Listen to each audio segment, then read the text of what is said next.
Muy buenas tardes con todas y todas, los que nos siguen por medio de la plataforma Zoom y por redes sociales.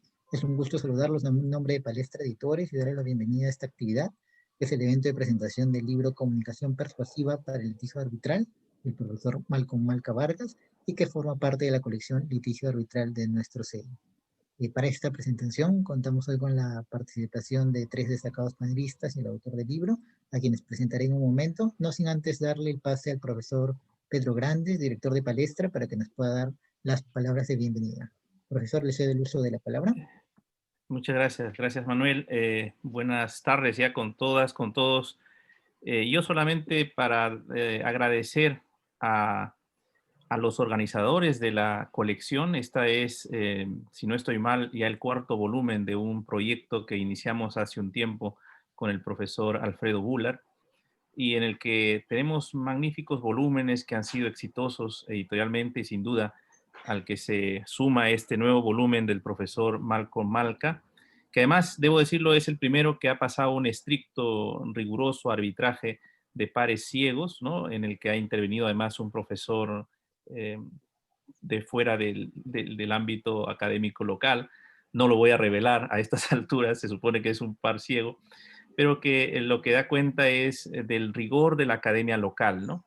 Yo quiero destacar eso especialmente. Estamos entrando en el ámbito editorial también a un espacio más competitivo en este mundo de la globalización, y creo que tenemos una academia que puede competir fuera, y eso yo quisiera también anunciarlo y celebrar, ¿no? Agradecer al profesor Alfredo Bullard, que siempre ha traído perspectivas innovadoras a nuestro entorno, ¿no? Y esto creo que se nota también de nuevo con esta colección, porque supone un enfoque distinto, crítico, innovador, original, entiendo yo, a las prácticas arbitrales. Y este volumen en particular sobre comunicación persuasiva yo creo que trasciende el ámbito del arbitraje, ¿no? Estamos en un contexto cultural en el que de pronto la oralidad empieza a tener protagonismo de nuevo, ¿no? No es nuevo eso sin duda, ¿no? Hace 25 siglos Aristóteles nos ilustraba ya y documentaba además en la retórica la importancia que tiene esto de la persuasión y el conocimiento de las emociones por parte de los abogados, ¿no? Yo creo que eh, no es la dogmática rígida la que triunfa en los tribunales sin duda, sino muchas veces el contacto y la empatía con quienes participan del proceso judicial, y eso sin duda seguramente ahora nos pondrá con más detalles el autor y el panel de expertos que van a comentar la obra. Y yo solamente agradecerles la confianza y comprometerme a seguir con el proyecto y dando lo mejor de nosotros desde el equipo de Palestra para que tengan un espacio para difundir estas nuevas perspectivas en el ámbito arbitral. Muchas gracias a todos los que participan en este evento de presentación. Adelante, Manuel. Muchas gracias, profesor. Con estas palabras de bienvenida, daría pase ahora a los panelistas que nos van a acompañar el día de hoy. En primer lugar, presentaré al doctor Alfredo Bullard, quien es abogado por la Pontificia Universidad Católica del Perú y máster en leyes por la Universidad de Yale de Estados Unidos, profesor de Derecho de la Competencia, Derecho Civil, Análisis Económico de Derecho y Arbitraje, tanto en la Universidad Católica como en la Universidad del Pacífico, autor de diversos libros y artículos en áreas de análisis económico del derecho, regulación y libre competencia. En el ejercicio profesional es socio fundador del estudio Bullard Falles Curra. Además, es director de la colección de litigio arbitral de nuestra editorial, a la cual pertenece el libro que es materia de presentación el día de hoy. Con esto le doy pase al profesor Alfredo Bullard para su intervención. Profesor. Muchas gracias, Manuel. Muchas gracias, Pedro. Muchas gracias a todos los miembros del panel y particularmente a Elina y a Pilar que nos acompañan de tan lejos, y a Malcolm porque de alguna manera es el que motiva toda esta reunión y toda esta discusión de un libro que creo que es sumamente importante y sumamente trascendente, porque refleja un proceso largo que no ha terminado, que sigue, pero que creo que ha llegado a un hito que vale la pena compartir, discutir y celebrar. Hace algunos años, cuando, digamos, yo estaba muy metido en temas de análisis económico del derecho, que sigo metido, pero digamos, en ese momento era como mi inquietud académica principal, recordé escuchar la historia, la pregunta que todo el mundo se hace: ¿dónde nació el análisis económico del derecho? Y la historia, que a mí me parece la más cierta y la mejor documentada, es que alguien por alguna razón que nunca se pudo explicar muy bien, decidió en la Universidad de Chicago pedirle a un economista que fuera profesor a tiempo completo en una facultad de Derecho. Y se le ocurrió, nadie sabe por qué. Y este señor estaba sentado en su oficina. La gente no recuerda mucho sus clases, pero sí recuerdan que los profesores iban a buscarlo, a preguntarle sobre lo que dictaban en sus cursos de antitrust o laboral o contratos, y el economista, usando su sentido común y su conocimiento económico, les daba respuestas que estos profesores nunca habían escuchado, y comenzaron a implementarlas en sus clases y en sus artículos. Y ahí se desató toda una ola que se ha convertido en uno de los movimientos académicos más importantes en los Estados Unidos y quizás uno de los más importantes en términos del funcionalismo en el mundo. Y este señor llamado Aaron Director tiene relativamente pocas cosas escritas, pero tuvo una tremenda influencia en mucho de lo que se escribió. En la Católica, guardando quizás las distancias del fenómeno, tenemos un profesor de teatro a tiempo completo en la Facultad de Derecho, ¿no? Lo tuvimos a tiempo completo y se incorporó como profesor a tiempo completo por un buen tiempo, y de hecho sigue siendo un profesor, digamos, de la Facultad de Derecho, y es un profesor de teatro que ahora ya tiene un título de maestría, gracias a este libro que estamos viendo, a este trabajo que él hizo, tiene un título de Derecho, que es un título de maestría en Derecho. Y creo que este proceso es importante para entender, creo que el impacto que esto ha tenido, que ha tenido varias fuentes en el mundo. Una de ellas es precisamente los MOOCs, de los cuales Pilar ha sido una promotora sumamente importante, en el que yo creo que es el MOOC más importante en español en este momento. Y creo que muestra de alguna manera hacia dónde nos estamos moviendo. Los abogados, creo que hemos cometido por años, por siglos, el error de creer que somos una mera derivación de la filosofía, es decir, que lo que nosotros hacemos es filosofar. Y yo lo recuerdo en mis clases y lo veo todavía en las conferencias, muchas veces a los abogados hablando de algo muy parecido a la filosofía, si no es filosofía. Un nivel de abstracción sobre conceptos que son útiles, sin duda, pero que son incompletos para entender lo que hacemos. Y hemos olvidado, como alguna vez me lo hizo notar Enrique Guerci, que en realidad los abogados vienen más de la retórica que de la filosofía. Es decir, nosotros somos contadores de historias, contadores de cuentos. Explicamos algo y tratamos de convencer a las personas de que ese algo es así. Y esa función que nos liga mucho más a la literatura, quizás que a la filosofía, es algo que creo que habíamos perdido de perspectiva por varias décadas o por un par de siglos, ¿no? El gran Cicerón pues era básicamente un gran retórico, ¿no? Y muchos figuras del derecho han sido en realidad grandes retóricos, y por retórico no estoy diciendo caretes de contenido, estoy diciendo con capacidad de explicar las cosas de una manera convincente y persuasiva. Y yo creo que este proceso, digamos, de ir redescubriendo este rol que tiene la retórica en el pensamiento jurídico, es parte de lo que se ve en este libro, que creo que es un hito importante en ese proceso. Ese proceso se inició en Perú hace aproximadamente 18 años, cuando una profesora de Derecho Civil puro y duro, como Susana Sussman, tomó la decisión de invitar a un profesor de teatro, a Roberto Ángeles, a dictar conjuntamente con ella un curso de destrezas legales. Y comenzó a descubrir todo lo que los abogados nos faltaban, y los chicos comenzaron a descubrir que esto les faltaba. Yo fui invitado ocasionalmente como árbitro en los exámenes finales y me quedé sorprendido de lo que veía que habían aprendido. Habían aprendido cosas que no nos habían enseñado. A mí no me los habían enseñado, y a los alumnos que yo había tenido tampoco. Y descubrí que mejoraban sustancialmente su capacidad de explicar un caso y de armar un argumento, porque esto no se trata solo de cómo se dice, sino cómo se estructura el argumento, cómo se arma el discurso y cómo se le da un contenido que, expresado de cierta manera, sea persuasivo. Y vi que esto mejoró sustancialmente. Y apareció este curso de destrezas legales que ha tenido una gran influencia, un gran conflicto en la facultad, dicho sea de paso, porque los civilistas más clásicos se pusieron celosos, digamos, de que les dieran más espacio, achacaron a los cursos de destrezas legales de que se redujeran algunos cursos en la currícula para poder encajar los cursos obligatorios de derecho civil más clásico. Yo creo que no fue así, fue un proceso diferente, pero bueno, en todo caso, y llegaron a decir que esto era enseñarle triquiñuelas a la gente para engañar a los tribunales o cosas por el estilo, y yo creo que está muy lejos de lo que realmente significa esto. El abogado se debe a su cliente, se debe a la verdad que su cliente tiene que contar, y si uno va a decir la verdad, tiene que tener, aunque suene contradictorio o extraño, para decir la verdad hay que tener verdad, como dicen los directores de teatro, ¿no?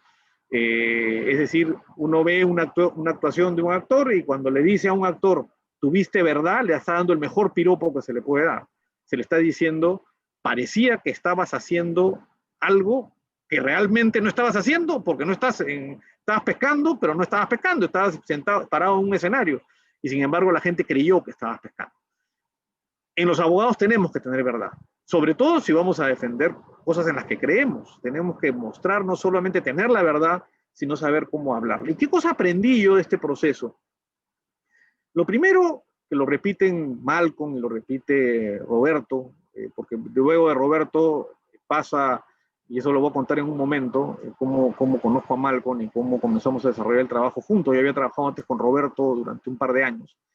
Y cuando me pregunto qué cosa he aprendido en este proceso, lo primero es, lo dicen siempre ellos, con la voz y el cuerpo se hace, ¿no? El verbo o la acción. ¿Cuál es la acción que yo desarrollo? Lo segundo es que tengo que identificar esa acción. Tengo que tener claro cuál es la acción que desarrollo. Los abogados no lo tenemos claro. Y hay que tener verdad. La acción es el verbo con el cual yo defino qué cosa es lo que estoy haciendo. Y esto tiene que ver con cuál es nuestro verbo. Y nuestro verbo es persuadir. El verbo en litigio, por lo menos, es persuadir. Puede haber otros ámbitos donde es negociar, o puede ser otros ámbitos donde es explicar, pero el verbo es persuadir. Hay varios abogados que hacen cosas que se acercan o se encaminan a persuadir, pero les faltan los elementos técnicos para hacerlo. Ejecutan verbos como explicar, o verbos como exponer, o verbos como convencer, que se comienzan a acercar a persuadir, pero no son el verbo persuadir.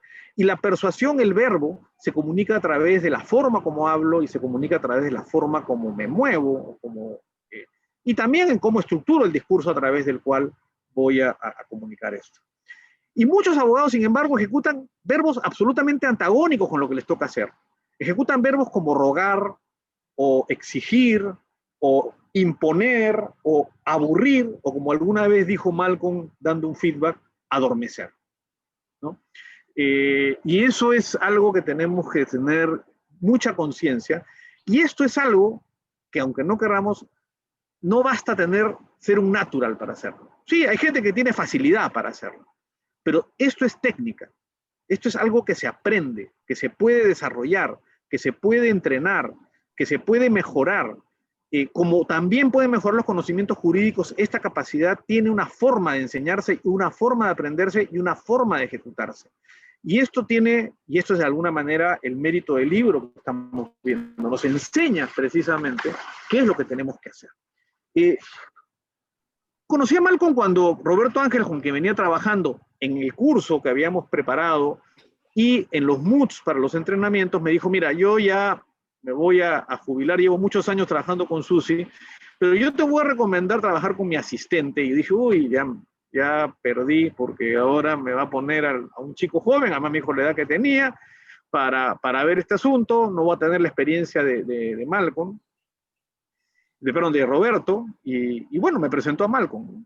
Y comenzamos a trabajar, y sinceramente yo al comienzo estaba un poco temeroso y dudoso, pero luego me di cuenta que Malcolm tenía una capacidad, Roberto había aportado muchísimo, pero él tenía la capacidad de decir, ahora tenemos que dar un paso más allá. Ya no se trata de usar la técnica del actor al abogado, sino se trata de convertir la técnica del actor en algo que sea una técnica del abogado, que no es lo mismo. Y entender que el abogado tiene unos roles particulares y unas formas especiales. Y esto surge luego de que nosotros ya habíamos tenido una participación, varias participaciones en el MUT de la UBA con la Universidad del Rosario, donde nos había ido bastante bien. Y en una ocasión, justamente en este MUT que había sido en Washington, o sea, la sede había sido en Washington, en ese momento Walter Albán, que era el decano, pero estaba de licencia porque había sido nombrado embajador en la OEA de Perú, nos invita a la residencia de la embajada en la OEA para una comida al equipo del MUT. Y en eso me saca su celular y me dice, mira lo que me ha llegado como decano, porque yo sigo teniendo mi cuenta de decano, aunque no estoy en ejercicio.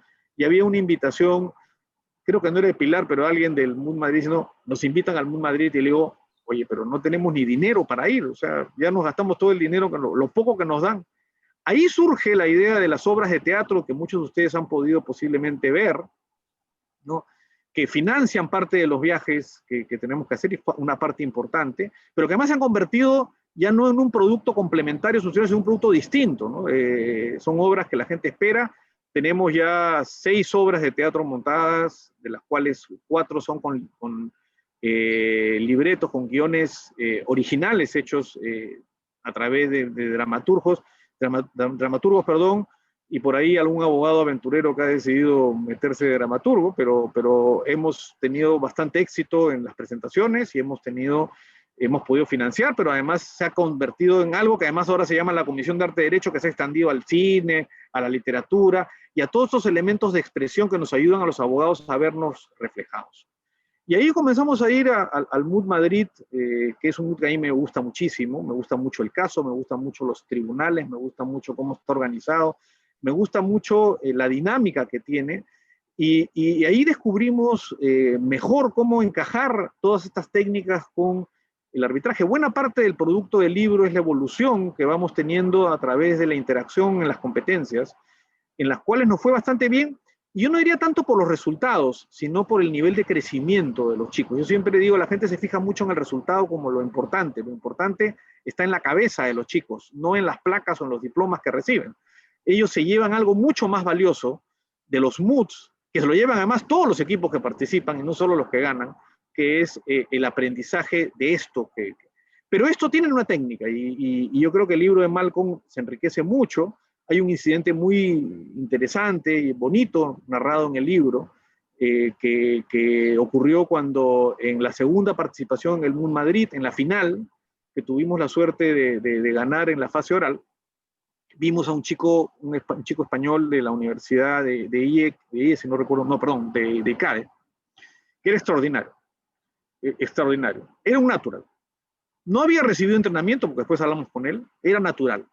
Y tenía algo a la forma de hablar que marcó mucho nuestra forma de hacer las cosas, lo que llamamos, y se explica en el libro, el método o el estilo conversacional, que es cómo consigues conversar con el tribunal, cómo consigues una relación de conversación, y a través de eso se fueron desarrollando estas técnicas. El libro es un testimonio técnicamente muy adecuado, es una tesis de maestría además, es corto, es simple, es directo, pero es profundo y es potente. Es decir, tiene los elementos que se necesitan para mejorar algo que los abogados no hemos visto o hemos visto muy poco y a veces hemos tenido que aprender a golpes y no a través de estas lecturas. El libro tiene hasta juegos que nos enseñan cómo desarrollar estas técnicas, cómo mejorar esta capacidad. Y les digo, sí funciona. Y funciona de manera importante. Yo diría que es de los aportes más importantes que yo he visto como profesor y que he visto en términos de la mejora de los alumnos y su capacidad, porque no solo mejora para poder hablar y expresarse bien, hay que mejorar el discurso. Hay que decir mejor las cosas, pero hay que tener más contenido y mejor contenido, para que justamente el contenido permita construir qué cosa es lo que se va a decir. Y este trabajo justamente lo permite. Malcolm ha tenido el enorme mérito de adaptarse a este mundo de los abogados, ya es medio abogado, bueno, tiene además un título en Derecho, pero además ha sabido comprendernos muy bien a los abogados. Es realmente un placer verlo cuando se sienta con los chicos durante horas a explicarles que levantar la cara un poquito o saber que la voz no debe salir de aquí, sino de acá, porque si no te pasa tal cosa, y te enseña a sacar la voz, y uno comienza a darse cuenta de lo importante que es escuchar, la escucha de uno mismo. Y un punto muy importante que quizás creo que es el aporte principal que se ve en la tesis, las emociones. Es muy importante en esta profesión tan estresada como el derecho, saber manejar las emociones. Es la base de todo. Cuando nosotros aprendimos a manejar emocionalmente o a ayudar a los chicos a tener un buen manejo emocional, todo mejoró. Es lo más importante. Si los chicos no están emocionalmente preparados y los abogados tampoco, no pueden hacer bien su trabajo, no están en el mood de hacer bien su trabajo. Y eso es algo muy importante, en el libro también se explica y se le da un espacio importante. Por eso no puedo más que felicitar a Malcolm, felicitarme por haber trabajado tantos años con él y haber aprendido tanto. He aprendido muchísimo, es de las personas de las que yo más he aprendido en mi vida. Y quiero no solo felicitarlo, sino decirles que tienen una enorme oportunidad de leer el libro, no la desperdicien, no se van a arrepentir, les va a ser de mucha utilidad y además se van a entretener porque el libro está muy bien escrito y es muy sencillo de leer a pesar de las ideas importantes que tiene. Y les recomiendo que si lo leen, sigan sus consejos, se van a dar cuenta que vale la pena. Con eso les agradezco muchísimo su presencia, les agradezco mucho su participación y bueno, los dejo con el resto de mis compañeros del panel. Muchas gracias al profesor Alfredo Buller por sus palabras.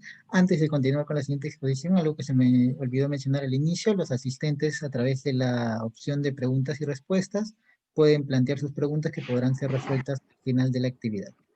Siguiendo con las exposiciones, a continuación tenemos la participación de la doctora Pilar Perales, quien es licenciada en Derecho por la Universidad Autónoma de Madrid, España, y doctora en Derecho por la Universidad Carlos III de Madrid, catedrática de Derecho Mercantil en esta misma casa de estudios, donde también es directora de los estudios de posgrado.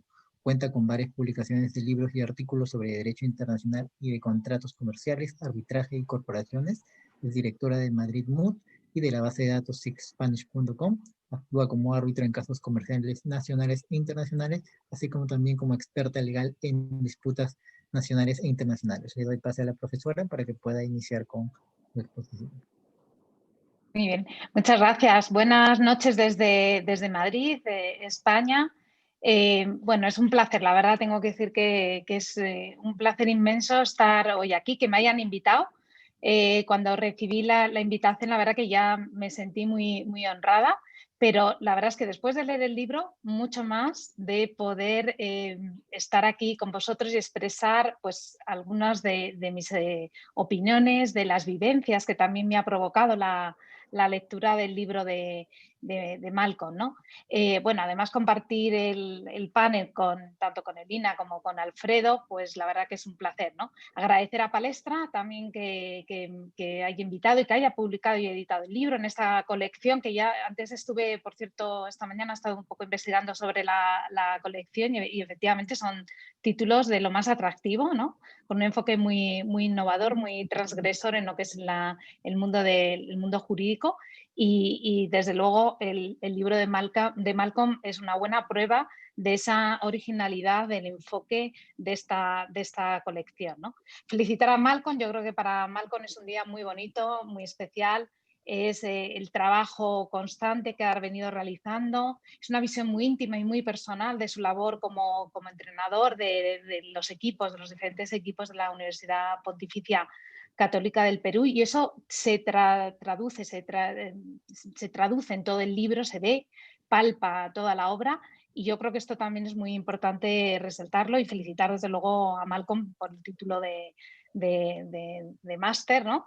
Y que, bueno, pues nos sitúa pues ante un libro que, como lo ha dicho muy bien ya Alfredo antes, es un libro que merece la pena leer, se lee muy bien, está muy bien escrito, está muy bien investigado también, todo hay que decirlo.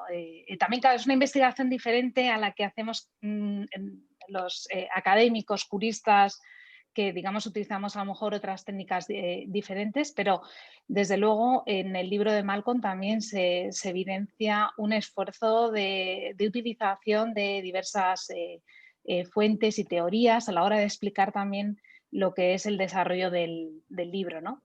Es un libro, además, en el que yo me he sentido muy identificada por varios motivos. En primer lugar, porque he sido protagonista directa en el sentido de que he vivido directamente algunas de las anécdotas que se van contando en el libro. Y esto nunca me había pasado en una lectura, y es el reconocer, ¿no?, a los actores, aunque no se dijeran nombres, pero reconocer a las personas, las situaciones que algunas de las cuales se van narrando a lo largo del libro. Una de ellas, precisamente, ha hecho antes referencia Alfredo, a una final del año 2014, en la que efectivamente se enfrentaban, pues, el equipo de la Pontificia contra ICADE, y es verdad, el orador del equipo de ICADE a mí igual me impresionó también. He de decir que ese orador ganó el premio precisamente al mejor orador en la competición, y ciertamente el equipo perdió frente a la Universidad Católica, pero sin duda el chico dejó huella, y el libro da buena cuenta de la huella que dejó esa intervención. Incluso se cita o se hace un link al vídeo de la final, y ello demuestra también la honestidad intelectual del autor, porque precisamente esa experiencia le sirvió a Malcolm para fijarse en la técnica conversacional, para luego aplicarla también en lo que ha sido el desarrollo de los equipos, ¿no? Es el reconocimiento de un trabajo bien hecho, aunque sea el de tu contrincante, aunque sea de la persona que en este caso se enfrentaba, pues, al equipo que Malcolm entrenaba, ¿no? También me he identificado mucho con el libro, no solo ya en esa visión directa de hechos, que yo también fui testigo en su momento, sino también de forma indirecta, porque durante muchos años yo también he entrenado, he realizado la labor de entrenadora de equipos de mi universidad, no en el MUT Madrid, obviamente, porque como directora de la competición, pues tenemos cualquiera de nosotros del MUT Madrid.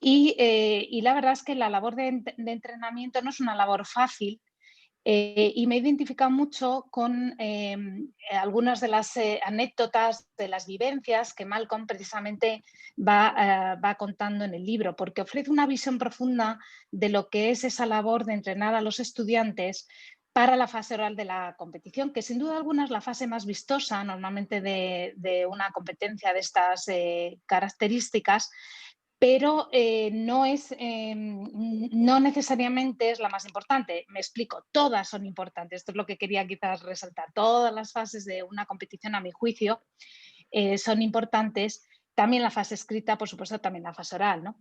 Ahora bien, a esa fase oral no se llega por casualidad, y previamente hay un trabajo muy profundo de estudio, de análisis, de búsqueda de fuentes doctrinales y jurisprudenciales, que son las que ponen la base sólidas y firmes para la fase oral. Pero claro, la fase oral tiene una dinámica muy distinta, muy diferente de la fase escrita, y es una dinámica a la que normalmente los profesores, como por lo menos yo en mi caso, no estamos acostumbrados, y realmente nos falta un bagaje, nos falta experiencia, nos faltan las técnicas, nos faltan las herramientas para poder ayudar a los chicos a desarrollar todo su potencial durante esa fase oral. Que la Universidad Pontificia haya tenido la idea, la valentía de integrar a Malcolm, primero a Roberto, lo ha comentado también antes Alfredo en el recorrido, ¿no? Y luego a Malcolm en esa estructura para precisamente ayudar a potenciar las habilidades y las herramientas que luego los oradores van a desarrollar en la fase oral, utilizando las técnicas del actor, las técnicas del teatro al servicio de la oratoria jurídica. Yo creo que es un gran acierto, es una gran innovación, es acertadísimo, y esto desde luego hay que resaltarlo, ¿no? En el libro Malcolm va brillantemente, a mi juicio, analizando, desarrollando y compartiendo. También es muy generoso Malcolm al compartir sus técnicas, su desarrollo también personal en la faceta de entrenador de la fase oral y compartirlas con todos nosotros. Como antes ha dicho Alfredo, hay numerosos ejercicios que se van desgranando, que se van desglosando a lo largo del libro que sin duda algunas son muy útiles. Ya, Malcolm, tengo que decir que llevo toda la semana ejercitando varios de estos ejercicios y ya espero que se empiece a notar. Espero que pronto, todavía hoy no, pero espero que en un futuro cercano pues se pueda empezar a explotar y a desarrollar mejor esas habilidades, ¿no? Porque realmente el libro sirve mucho más que para los moods, ¿no? Sin duda, a mí creo que como profesora en la universidad y como persona que ejercita de cara al público su tarea docente, creo que me va a servir mucho. Desde luego, aunque no quiero hablar de ello porque seguramente Lina se centrará más en la faceta del abogado y en la faceta de los testigos, a los que también Malcolm se va claramente refiriendo en el libro, sin duda creo que puede servir también en otras facetas de la vida y me pongo aquí como ejemplo como profesora de universidad, ¿no? Como decía, es un gran acierto que la Universidad Pontificia haya intimado, haya ingresado todas esas técnicas de los actores del teatro para ayudar en el desarrollo de los futuros abogados. Yo creo que esto es una faceta que las universidades poco a poco vamos tomando conciencia de la importancia que son estas técnicas para los abogados del siglo XXI.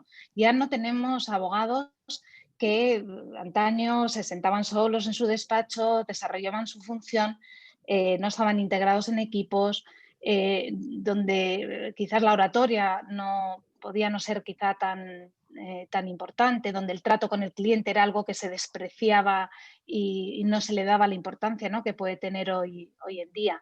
Y precisamente ejercicios como los MOOCs ayudan a desarrollar todas estas técnicas de soft skills, lo que llamaríamos técnicas técnicas blandas, ¿no?, de instrumentación de herramientas para los abogados, ¿no? Te ayuda, sin duda alguna, a trabajar en equipo.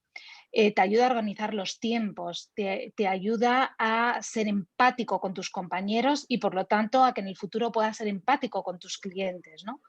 En definitiva, te aporta toda una serie de técnicas muy importantes y la más importante es posiblemente la técnica de la persuasión en la oratoria, a la que Malcolm ha dedicado el libro que estamos ahora presentando, ¿no?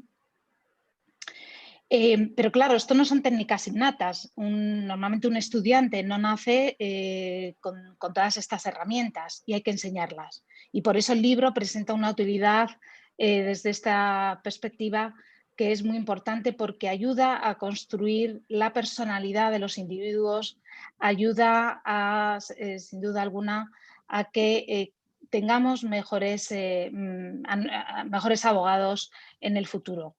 El libro de Malcolm demuestra además la complejidad de la tarea que tiene ante sí un entrenador de equipos para competiciones jurídicas, ¿no?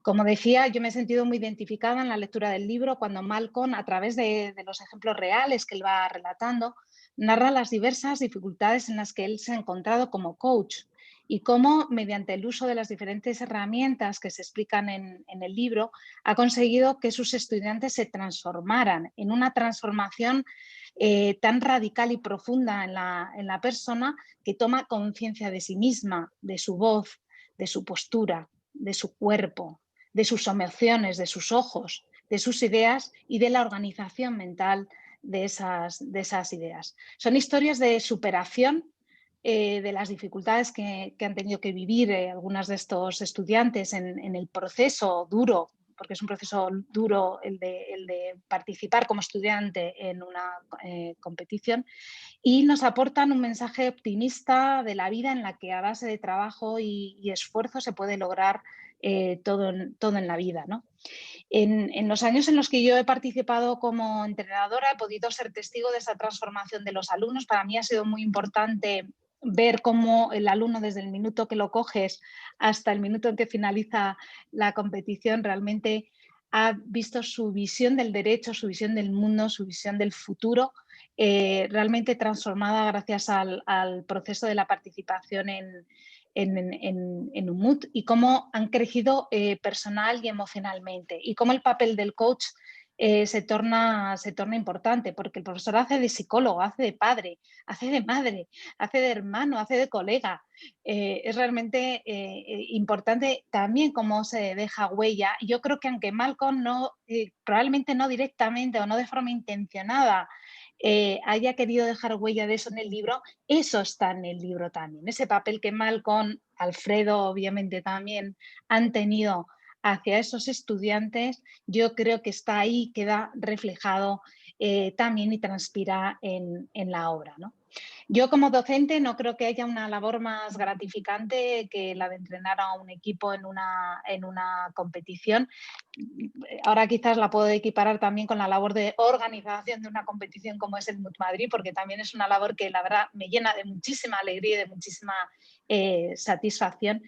En todo caso, la labor de entrenamiento es una labor dura y sacrificada, pero quiero también resaltar la labor de los estudiantes. Yo creo que este libro es un homenaje también a todos esos estudiantes que se sacrifican, se esfuerzan en esos meses duros de trabajo, y yo siempre lo digo, admiración total. Yo creo que no sería capaz realmente de hacerlo como luego ellos lo hacen, pero sin duda la ayuda que tanto Malcolm como Alfredo les proporcionan pues es muy importante. No me cabe la menor duda de que los alumnos de la Pontificia, sin duda alguna, a lo mejor del profesor de Derecho X no se acordarán, pero seguro que de Alfredo y Malcolm pues siempre tendrán una huella inmensa.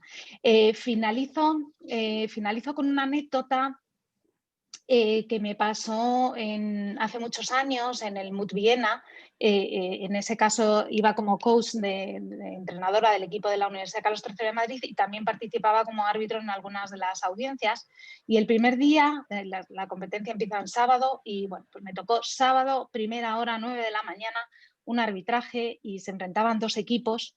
Y bueno, pues uno de los equipos, el primer orador, pues empezó su intervención y era incapaz de articular una sola palabra. El nivel de tartamudez que tenía el estudiante era, bueno, no se puede narrar porque realmente era una cosa impresionante, ¿no? Y yo me pasé, la verdad, que toda esa audiencia sufriendo enormemente por lo mal que lo debía estar pasando este estudiante en ese proceso, ¿no? Al finalizar me acerqué al entrenador del equipo y le pregunté, oye, la verdad que lo siento mucho, pobre chico, qué mal, los nervios, seguro que, bueno, pobre, claro, primer día de audiencia, no es una competición como el MUT Viena, esto pues le habrá pasado factura, y por eso el pobre no ha podido articular palabra, porque literalmente es que no pudo articular palabra en toda su intervención. Y me comentó, para mi sorpresa, el entrenador que no, que es que era su tartamudez habitual. Es decir, que es que era un problema que tenía el chico, pero que no habían sabido intentar corregir como podrían haberse intentado corregir por medio de algunas de las técnicas, suavizar, matizar, como por ejemplo por medio de las herramientas o técnicas que Malcolm expresa en su libro. Y ante mi sorpresa, la verdad, pues no tuve más que por preguntarle al entrenador que cómo entonces él como entrenador pues había quizás permitido que el alumno, sin haber corregido o haber intentado superar esa dificultad del alumno, había permitido que actuara en la competencia.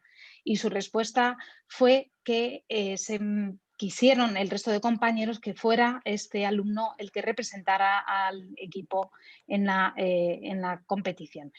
Sin duda, al entrenador le habría venido muy bien la lectura de este libro para intentar ayudar a este alumno a intentar superar, porque en el libro se evidencia muy bien, yo creo que este es un proceso que hemos pasado mucho los entrenadores de equipo, se evidencia que existen dificultades que se pueden superar sin duda alguna, a base de trabajo, a base de esfuerzo, a base de constancia y a base de las herramientas que Malcolm nos va facilitando a lo largo de la obra.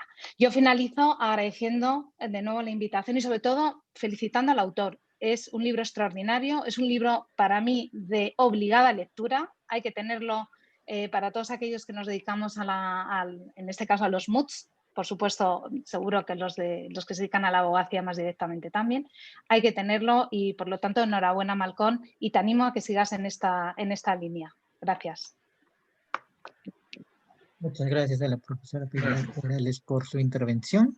A continuación, siguiendo con el programa, tenemos la intervención de la profesora Elina Mereminskaya, quien es abogada por la Universidad Federal Báltica de Immanuel Kant, Rusia, magíster en Derecho por la Universidad de Göttingen en Alemania y doctora en Derecho por esta misma casa de estudios. Fue profesora de la Facultad de Derecho de la Universidad de Chile en los cursos de arbitraje nacional e internacional, arbitraje comercial internacional, contratación internacional y derecho internacional privado, tanto a nivel de pregrado como posgrado. Actualmente participa como profesora de los diplomados en Derecho de la Construcción de la Pontificia Universidad Católica de Chile y de la Universidad de los Andes. En el ejercicio profesional se desempeña como socia en Wakeman Abogados e Ingenieros. Le doy pase a la profesora para que pueda iniciar con su intervención. Muchas gracias Manuel por la presentación. Quiero decir que es un verdadero privilegio para mí poder presentar el libro de Malcolm junto con Pilar y Alfredo, y quiero agradecer a Malcolm y a la editorial por la invitación y felicitarlos profundamente por esta publicación. Malcolm Malka es un director de teatro que se ha adentrado en el mundo de los abogados, semejante a un valiente antropólogo de los inicios del siglo XX. Malcolm se ha aventurado a la selva de nuestra profesión. En ese emprendimiento, Malcolm nos ha estudiado, ha aprendido a tolerar nuestras limitaciones y de a poco nos ha empezado a querer. Eso lo ha llevado a compartirnos generosamente las bellas artes escénicas y las técnicas del teatro. Los abogados no tenemos ese conocimiento y no sabemos que no lo tenemos, lo que es otro más de los muchos puntos ciegos que tiene nuestra profesión. El libro que estamos presentando hoy nos entrega valiosos insumos para poder ejercer la profesión que tanto nos apasiona, de manera que esta profesión se lo merece. ¿Qué es lo que entonces hace el libro? Primero, el libro cuenta historias que son en extremo entretenidas y tienen aires de ser un guión de película con settings en Lima, en Madrid y con algunos personajes memorables. Pero en lo central, el libro formula un método para potenciar el discurso del abogado, para influir en los árbitros a través del manejo de técnica teatral. El método se centra en el uso de elementos relevantes del proceso comunicativo de los abogados, que va más allá del contenido del mensaje, como nos explica el autor, y que son el uso de su cuerpo, voz y emociones, el medio físico a través del cual se emite el mensaje. El método se desprende originalmente de la experiencia y los estudios realizados por un gran director de teatro ruso, Konstantin Stanislavski, y de ahí se extraen dos premisas básicas que ya las mencionó Alfredo, pero son tan relevantes para el método que me voy a permitir reproducirlas. Primero, en cuanto al manejo del cuerpo, cómo nos movemos somos, con el cuerpo se hace. Segundo, en cuanto al manejo de la voz y la palabra hablada, como hablamos, somos, con la palabra se hace. Y tercero, lo anterior se complementa, como lo dice el autor, con una propuesta de manejo emocional que parte del principio basado en la psicología cognitiva de Robert Kegan, y el principio es: nuestras emociones pueden moldear nuestra conducta. El libro no queda en la descripción y ofrece numerosos ejercicios para poder desarrollar las habilidades que acompañan esos tres elementos del método. el autor destaca: nuestras posturas, nuestro desplazamiento corporal están enmarcados en los principios que dominan la expresión física, transmiten identidad y proyectan acciones hacia los demás. Esto es verdadero en todos los contextos, señala el libro. El autor nos anima. Es importante que los abogados sean conscientes de que pueden entrenar su cuerpo siguiendo los principios de manejo corporal en la misma lógica que un actor. En cuanto al entrenamiento de la voz, el autor ofrece ejercicios para el tono, volumen, velocidad, prontitud, dirección y escucha, la cual se refiere a nuestra capacidad de escuchar nuestra propia voz y la voz de otras personas. El libro incluso nos ayuda a despejar cualquier incomodidad que pudiésemos tener, y que también mencionó Alfredo, en cuanto a que estaríamos entrando en un ámbito poco ético de manipulación. Todo lo contrario, afirma el autor. Cito, es innegable que todo lo que hacemos comunica, por lo que hacerte cargo de qué es lo que tu lenguaje verbal, no verbal y tus emociones están proyectando acerca de ti es sin duda una de las acciones más morales y nobles que puedes hacer por tu patrimonio personal y profesional. Preocuparte por la forma y el estilo en que organizas tu discurso como abogado es completamente coherente. Con todo lo útil que resultan los aportes del libro recién referidos, mi parte favorita es la que se refiere al tercer pilar del método, esto es manejo emocional. Siempre he pensado que los abogados, o por lo menos los abogados litigantes, eligen perpetuar la pesadilla de la adolescencia. Eligen estar siendo juzgados para ganarse el sustento de la vida. Y no siempre logran distanciarse de esta incomodidad que genera la sensación de estar siendo juzgados. Así, algunos mantienen las soluciones de la adolescencia y se encierran, haciendo trascender su incomodidad. Otros se rebelan y desarrollan un estilo agresivo que en el fondo es una herramienta defensiva. El libro entrega un consejo tan simple, pero tan útil para lidiar con lo anterior.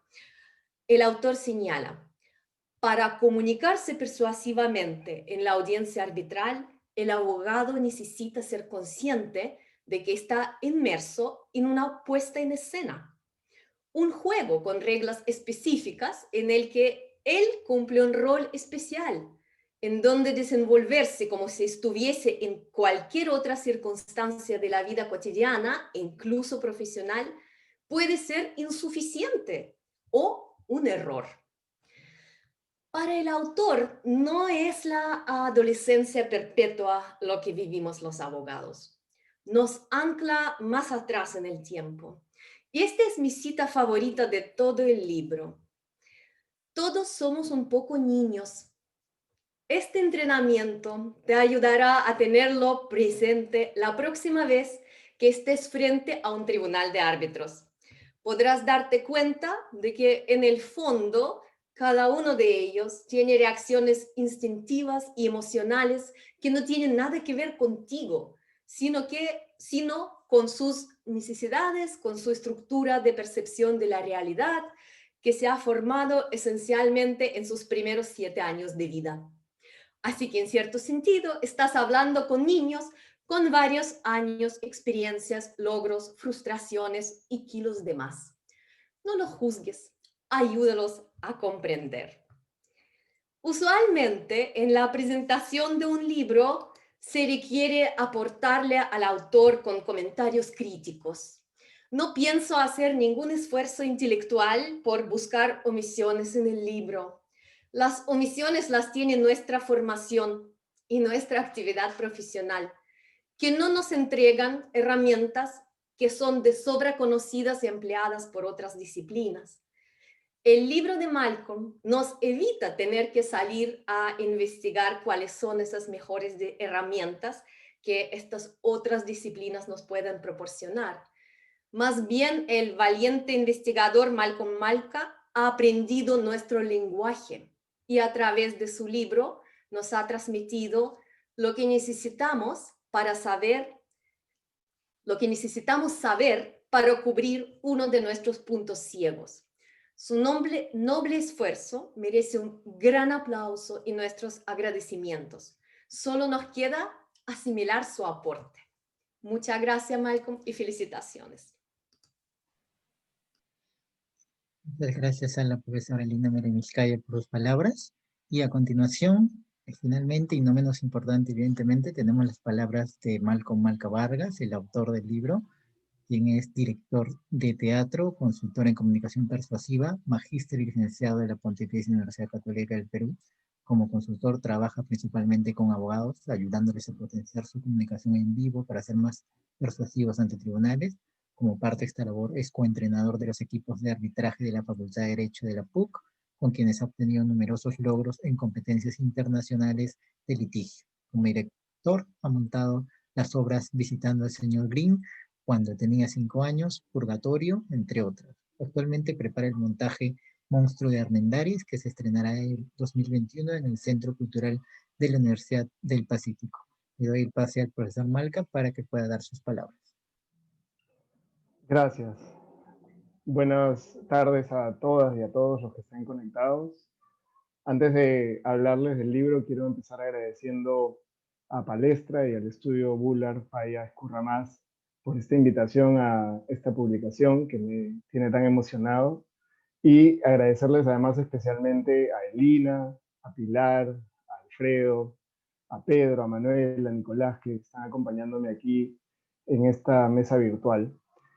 Y bueno, agradecerles además las palabras tan generosas que han tenido para conmigo y para con el libro a ustedes. Voy a pasar a explicarles de qué trata este libro con una presentación, así que voy a compartir mi pantalla. Quería confirmar que pueden ver y escuchar la presentación. Sí, sí se puede ver. Estupendo. Bien. Bueno, este libro titulado Comunicación persuasiva para el litigio arbitral, de alguna manera también se subtitula La técnica del actor al servicio del abogado. Como ya les ha contado Alfredo y como han de alguna manera graficado también Pilar y Elina, todo arranca cuando me proponen coentrenar estos equipos de estudiantes de Derecho que van a las competencias de litigio denominadas MUDs, de las cuales, como ya saben, Pilar lidera el MUD Madrid, que efectivamente es uno de los MUD más importantes en castellano, junto con un enorme y talentoso equipo de personas. Y van a encontrar, de hecho, muchas referencias al MUD en el libro. Van a encontrar también muchas referencias a otro MUD muy importante en castellano que organiza la Universidad de Buenos Aires junto con la Universidad del Rosario de Colombia y lidera Roque Caivano con otro estupendo y talentoso equipo de personas. Bueno, cuando Alfredo me propone esto, yo naturalmente, por un lado siento curiosidad, por otro lado siento temor y me pregunto, ¿cuál es la relación que puede tener el derecho con el teatro? O más específicamente, ¿cuál es la relación que puede tener el trabajo de un actor sobre el escenario con el trabajo de un abogado en un tribunal? Esa respuesta llega poco a poco a mí, felizmente con cierta velocidad, rápidamente, cuando entiendo que lo que los abogados hacen en un tribunal es contar historias. Ahí es donde para mí todo empieza a tener sentido y mi participación como entrenador junto con Alfredo de estos equipos y mi trabajo luego en consultorías y en clases en la universidad empieza a cobrar muchísima coherencia. Los abogados cuentan historias en vivo, ya sea presencialmente o ahora virtualmente, pero las cuentan en vivo, y para contar en vivo una historia uno tiene que utilizar su cuerpo, su voz, sus emociones, y eso es algo que yo comprendo bastante bien porque yo trabajo con actores y los actores cuentan historias también, y ahí está el enlace perfecto, ¿no? Cuentan historias con su cuerpo, con su voz, con sus emociones, y por lo tanto utilizar la técnica del actor para empezar a entrenar abogados empieza a cobrar para mí vigencia. En esa línea es que el libro va a contar precisamente todo el desarrollo técnico en el que creo que un abogado se puede entrenar. Y el principio de ese desarrollo técnico tiene que ver con que la labor del actor, una vez que va a asumir un papel, lo siguiente que tiene que hacer es establecer cuál es su objetivo. Y eso es exactamente lo que empezamos a hacer con nuestros alumnos y con los abogados en general. Establecer cuál era el objetivo. Digamos que de manera genérica, el objetivo es que el tribunal falle a su favor, ¿no?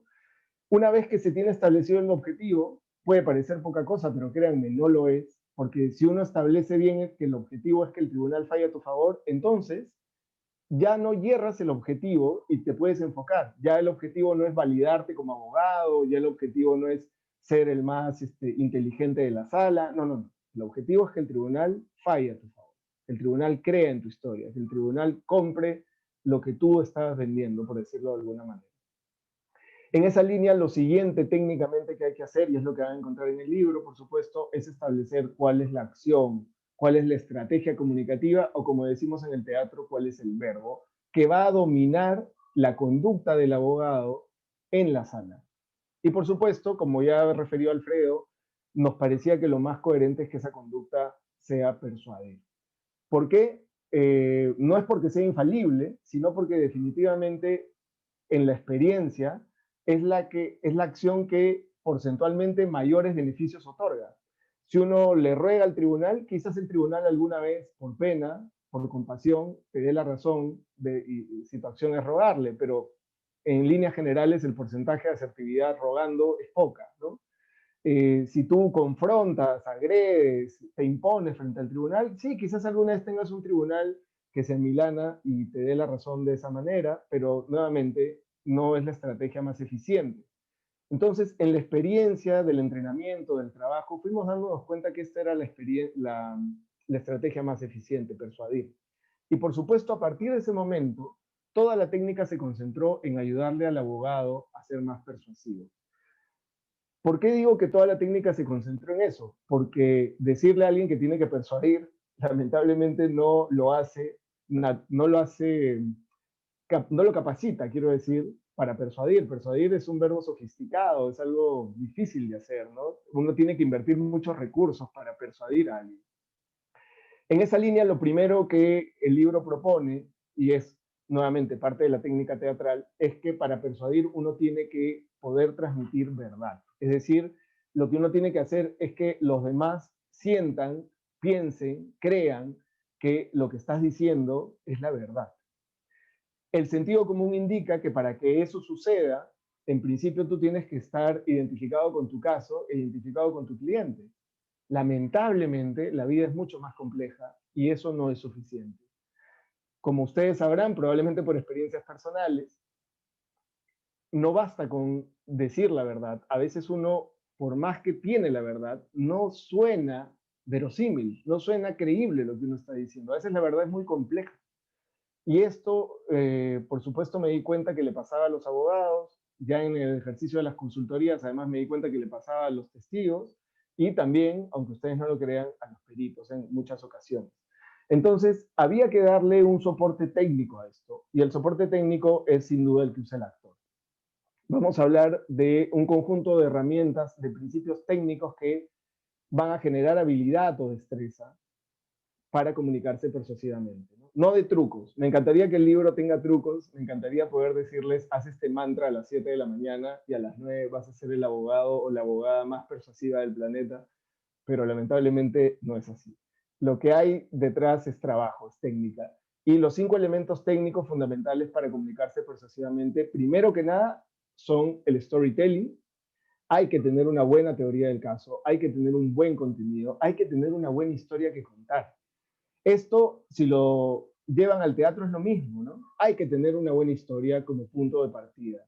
Si uno tiene Hamlet, si uno tiene Edipo Rey, si uno tiene Romeo y Julieta, pues sin duda tus posibilidades de treparte al escenario y salir vivo frente a la audiencia, salir aclamado y no abucheado, son mayores. Pero como saben también, porque todos hemos ido alguna vez a una mala obra de teatro, a veces no es suficiente con tener una buena dramaturgia. Necesitamos también buenos actores. Y ese es un reto que el abogado tiene, ¿no? trasladar su buena historia en el papel a la vida frente al tribunal, como eres un actor que da vida a una historia frente a un tribunal. Para eso, otro principio fundamental es el manejo de tu lenguaje corporal. ¿Por qué? Porque el cuerpo habla y transmite muchísimo. Ahora más adelante les voy a explicar más sobre esto. También manejar muy bien tu voz, manejar muy bien tus palabras, hacer que tu voz sea no solamente comprensible, sino que sea atractiva y más aún que sea persuasiva. Y por supuesto, manejarte con inteligencia en tus emociones. Porque si uno se sale de cierto manejo técnico de la emoción, va a cambiar también de acción. Si uno cambia ciertos elementos o ciertas características emocionales, la acción va a dejar de ser persuadir y se va a convertir en rogar. Y todos sabemos que rogar es un poquito ingrato, ¿no? No se lo deseo a nadie. Y también podemos salirnos hacia agredir, y eso tampoco es nada grato, ¿no? Definitivamente el manejo emocional es un recurso o un principio que también hay que entrenar y al que también hay que ponerle vista. Y por supuesto desde el teatro sabemos que se puede manejar técnicamente la emoción. El quinto elemento es el conocimiento de la audiencia. Sin duda, si te vas a comunicar directamente con un tribunal, pues vale la pena que sepas quiénes son, vale la pena que sepas qué cosas esperan y vale la pena además que los escuches mucho y que los observes mucho para poder comunicarte más eficientemente con ellos. Bien, el libro habla de todos estos principios, pero fundamentalmente se dedica a los escénicos, que son estos tres: el lenguaje corporal, la palabra hablada y la inteligencia emocional. Y se basa no solamente en la experiencia de los arbitrajes, de las competencias, de las consultorías, sino que también se basa, por supuesto, en toda la experiencia teatral, en todo el conocimiento teatral, que es aquello en lo que yo estoy más especializado, sin duda, por mi trabajo y por mi profesión como director de teatro. Y además les da ejercicios, pero también se sustenta en una serie de investigaciones de comunicación, de psicología de la comunicación, que lo que hacen es afirmar cosas que los teatreros sabemos por la praxis y que están documentados en libros de teatro desde muchísimos años atrás, pero que claro, no tienen una investigación académica que los hecha por el teatro, ¿no? Pero realmente hay investigaciones académicas hechas por la psicología. Una de las más famosas es esta de Almer Meravian, la van a encontrar en el libro referida. Meravian hace probablemente una de las primeras y más importantes investigaciones acerca de cómo se transmite el mensaje en la comunicación entre personas. Cuando las personas hablamos de nuestros sentimientos, de nuestras conductas, lo que Meravian dice es que de todo el pastel del significado del mensaje, solo el 7% tiene que ver con nuestro lenguaje verbal, es decir, con las palabras que ponemos en un papel o con las palabras que pensamos en nuestra cabeza. Solo el 7% del significado tiene que ver con eso, con las palabras que elegimos. En cambio, el 93% del significado, vaya cifra, tiene que ver con nuestro lenguaje no verbal. O sea, lo que el otro entiende tiene mucho más que ver con cómo lo digo y cómo utilizo el cuerpo que con qué palabras he elegido.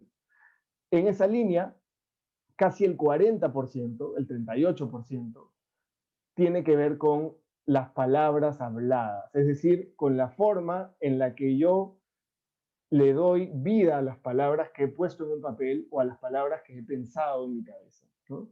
Ustedes saben, quizás ya por la experiencia vital, que a veces una frase tan amorosa como te quiero puede ser casi una cachetada, ¿no? Puede ser una frase manipuladora o puede ser incluso una frase para declarar odio o desinterés. Entonces, esto es lo que dice la investigación de Meravian, ¿no? Que casi el 40% del mensaje, del significado, está en cómo decimos las cosas, mientras que apenas el 7% está en las palabras que elegimos. Pero la reina de la comunicación no verbal es en realidad el lenguaje corporal.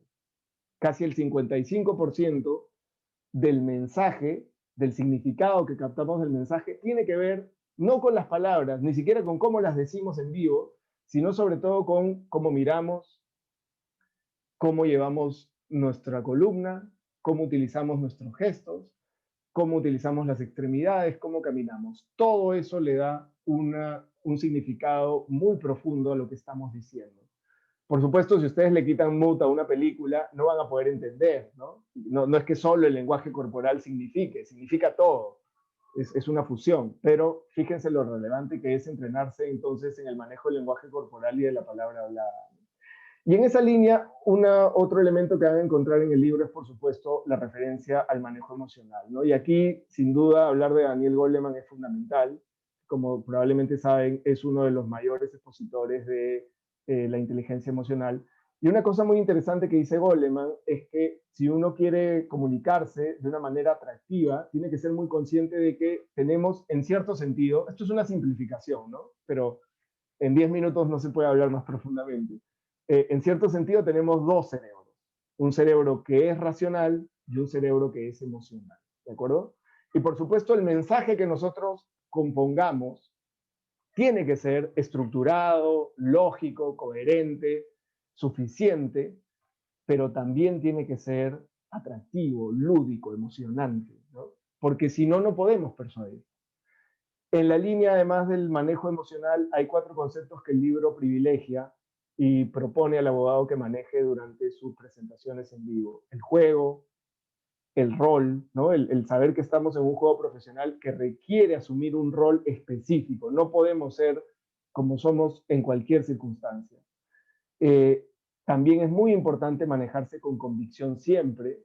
Insisto, hay que parecer verosímil, pero sobre todo, y para mí esta es la reina de la comunicación persuasiva, hay que ser empáticos.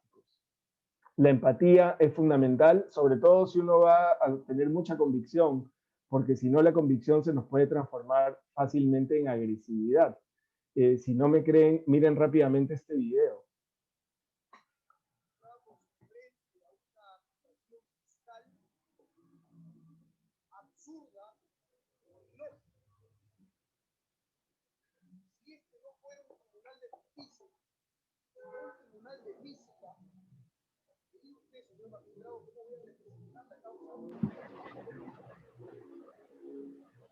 Malcolm, creo que no se escucha, o yo no lo escucho por lo menos. Perdón, me dicen que no se está escuchando. Disculpen, lo voy a volver a compartir. Quizás ahora mejore el audio. O que si yo tiro, A ver, lo vuelvo a poner. nos encontramos frente a una acusación fiscal absurda por ilógica. Si este no fuera un tribunal de justicia, sino un tribunal de física, vería usted, señor magistrado, cómo voy a representar la causa que nos convoca en este caso. La fiscalía pretende, si fuera, ojo, un tribunal de física, que llueva para arriba, o que si yo tiro esto... A ver, señor abogado, tranquilícese, por favor. Perdón, No estamos en un circo ni en un... No, es mi técnica, no lo voy a no puede- permitir porque el código a mí me establece facultades Por para supuesto. orientar el alegato de las partes. ¿Le estoy faltando al respeto? ¿Está tumbando las cosas, señor No abogado? estoy tomando las cosas. Es A ver, una vamos a delimitar. ¿Usted va a mantenerse en su posición? Si no, voy a tener que Con mucho interponer gusto, las señor magistrado. facultades. Con mucho gusto. Si eso a usted le puede tomar... No, acá yo no le voy a permitir que usted tumbe cosas, señor abogado. ¿Me va a ¿Qué permitir es eso? hablar? ¿Me va a permitir hablar? Si es que le ha ofendido, le pido las disculpas del caso, porque usted es el señor juez y yo le debo respeto. Simplemente, si no le parece la técnica... Entonces, ¿me va a dejar utilizaré hablar? otra. Por supuesto. No, voy a poner en consideración la parte que yo no acepto ninguna técnica. Muy bien. Es más, no sé de dónde habría aprendido una técnica usted tirar las cosas frente a un despacho. Yo mismo, señor Ese magistrado. falta de respeto. Yo no tengo que aprender de otros, yo lo aprendo de mí mismo. Ha aprendido mal, señor. Por favor, Según su entonces consideración, usted según su va a consideración. mantenerse en esa línea. No, señor magistrado, yo le debo respeto. Yo No le hay- debo respeto. Como usted me debe respeto a mí, yo le debo Así respeto. Si a usted no le parece, cambio, no hay ningún problema. Bien, como pueden ver, les decía que este es un buen ejemplo de cómo la convicción puede tornarse agresiva, ¿no? Y entonces la empatía es fundamental y es un elemento que van a encontrar en el libro referido muchísimo, porque nos hace perder definitivamente la acción, ¿no? Aquí la acción, si es que inicialmente pudo ser convencer o pudo tratar del abogado que sea persuadir, sin duda se convirtió rápidamente en imponer, agredir, discutir. Bien, la idea del libro es que manejando todo este entrenamiento, un abogado va a poder tener más herramientas para encarnar un rol persuasivo, que eso va a poder permitirle hacer vivir el caso al tribunal, ¿no? Como un buen actor que le hace vivir realmente la historia a la audiencia, un abogado bien entrenado va a tener una posibilidad de emocionar y atrapar la atención del tribunal, y sin duda eso lo va a acercar a persuadirlo, y haciendo eso puede lograr que la audiencia sea una de las etapas de mayor impacto del proceso. Yo les agradezco muchísimo la atención y quedo completamente a su disposición si existe alguna pregunta, y por supuesto los invito a leer el libro. Muchas gracias, profesor Malca. Antes de terminar con la actividad, precisamente existen algunas preguntas del público. Pasaría a leer la primera y es la siguiente. ¿Existe diferencias entre los métodos que exponen en el libro aplicables al arbitraje y al proceso judicial? Si gustan, empiezo yo, no sé. Bueno, en realidad me parece que la forma de entrenamiento que un abogado tiene para un litigio arbitral es perfectamente trazable, ¿no? Con la forma en la que se puede entrenar para el litigio judicial. Probablemente, dependiendo de la especialidad, hay algunos matices, pero en mi experiencia en consultorías ya, porque también además de trabajar con abogados que hacen arbitraje, trabajo con abogados que hacen litigio laboral, también litigios civil o penal, de derechos humanos. Y la verdad es que yo no encuentro mayor diferencia. Encuentro de pronto matices, ¿no? Me parece que las cortes judiciales esperan que el abogado tenga a veces una impronta un poquito más intensa, ¿no? Y en el arbitraje sí, la conversación me parece que es un poquito más relajada, sin por eso decir que falta energía. Siempre hay muchísima energía en ambos casos.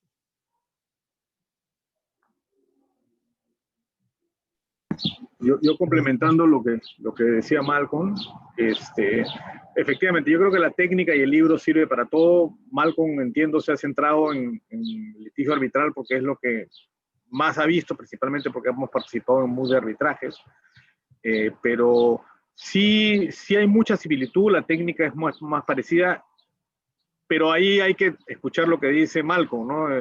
¿Quién es tu audiencia, no? Las audiencias arbitrales no son necesariamente iguales a las audiencias judiciales.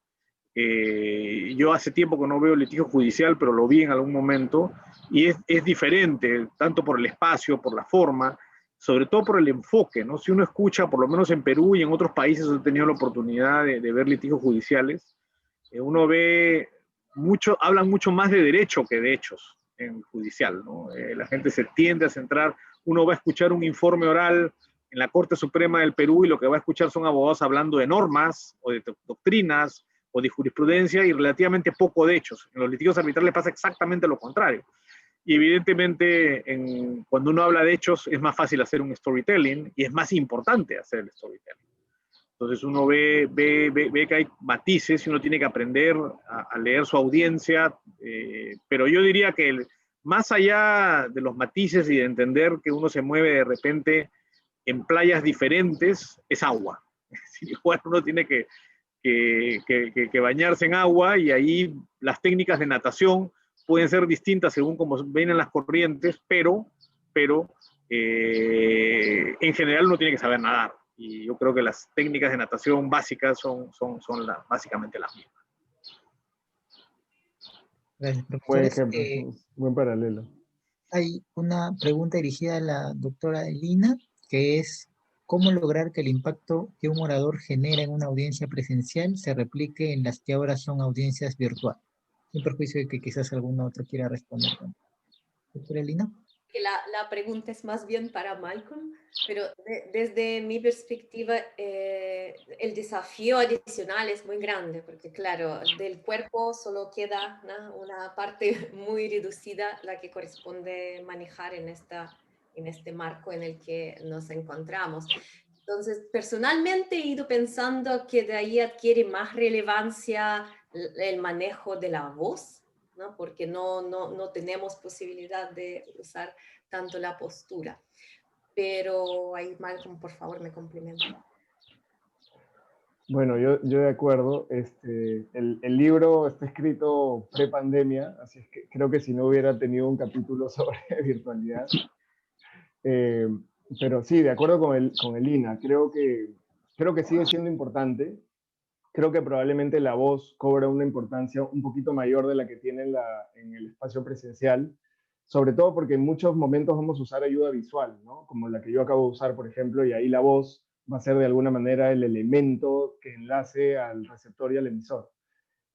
Sin embargo, cuando estamos frente a la cámara, como ahora estamos nosotros, definitivamente el poder utilizar nuestro lenguaje corporal aporta, ¿no? Eso sin duda. Y en ese sentido, definitivamente va a enriquecer que ustedes puedan tratar de utilizar sus manos, ¿no? Yo lo estoy haciendo ahorita de manera ya tan expresa, pero que puedan utilizar, por supuesto, su gestualidad y que puedan utilizar recursos que hagan que la imagen se dinamice es fundamental, porque si no igual va siendo una imagen poco a poco aburrida, ¿no? Los primeros media hora no, pero ya después se va volviendo un poco monótona la imagen. Yo ahí lo que les sugeriría a todos es que confiemos en el background que todos tenemos viendo series, novelas, películas desde casi que hemos nacido, ¿no? Entonces, intuitivamente todos sabemos que la cámara nos puede captar de cierta manera, ¿no? Entonces, es peligroso ya acercar demasiado el rostro, por ejemplo, o que te agarre desde abajo, desde arriba, ¿no? Creo que eso sí, con eso sí podemos jugar todos. Muchas gracias, profesor. Yo ahí simplemente comentar lo mismo que dice Malcolm, ¿no? Mucho es lo mismo, algunas cosas son diferentes. Yo siempre uso la analogía y es un poco lo que he sentido de que hemos pasado del teatro al cine, ¿no? Es decir, es un cine diferente, pero hoy día trabajamos con una cámara. Y las cámaras, y si uno ve, si bien un actor de cine puede ser un actor de teatro, si el actor de teatro actúa en el cine como actúa en el teatro, no funciona igual. Porque hay matices distintos, el plano es diferente, el uso de la voz es distinto, la expectativa del espectador es distinta, y yo creo que ahí hay que tener muy en cuenta esos elementos, ¿no? La cámara puede ser muy traicionera. He visto muchos abogados que han cometido errores como colocar la cámara así, ¿no? Que te pide, imagina una película así, es una película surrealista, pues no te transmite lo mismo, o acercar mucho la cámara o colocar la cámara muy abajo, que es las escenas que usan los directores de teatro en las películas de terror. Entonces, parece mentira, pero el cuerpo identifica los mensajes en base a esos elementos, ¿no? Entonces uno tiene que ser muy consciente de eso. Quizás sería bueno escuchar a Pilar, porque Pilar ha pasado además, una de las cosas que a mí me encanta de los MOOCs es que te permite repetir la misma audiencia muchas veces. Entonces es un ensayo que te permite ir descubriendo cómo avanzas, ¿no? Y el Mood Madrid migró al asunto virtual y quizás ella nos pueda transmitir un poco cuál es la sensación que se tuvo desde el lado de la organización, de cómo afectó, cómo impactó o cómo favoreció la comunicación de los equipos, porque de alguna manera es un experimento repetido de lo que nos está pasando a los abogados. Bueno, gracias, Alfredo. No, yo, si os acordáis, cuando he terminado mi intervención he dicho que animaba a Malcolm a seguir en esta línea, y en lo que yo estaba pensando es en una segunda parte del libro dedicado a las audiencias virtuales, porque además Malcolm ya tiene la experiencia previa del año pasado del Mood Madrid, creo que también el Mood de Rosario también, y este año nos pasa igual, tenemos por necesidades, en fin, de la pandemia, la necesidad también este año de hacer el formato virtual. Por lo tanto, ya va a tener un bagaje también Malcolm importante en lo que son las audiencias virtuales. De hecho, en otro momento, en otro foro que tuvimos ocasión también de coincidir con Malcolm ya nos dio muy buenos consejos de cara precisamente a cómo debíamos presentarnos, cómo debíamos estar.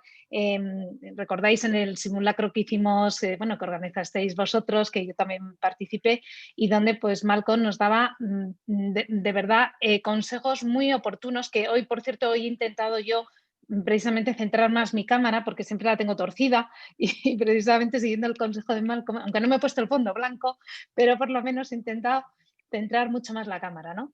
Y efectivamente yo creo que me ameritaría un estudio sobre esa cuestión, y animo a Malcolm desde luego a que lo haga, ¿no?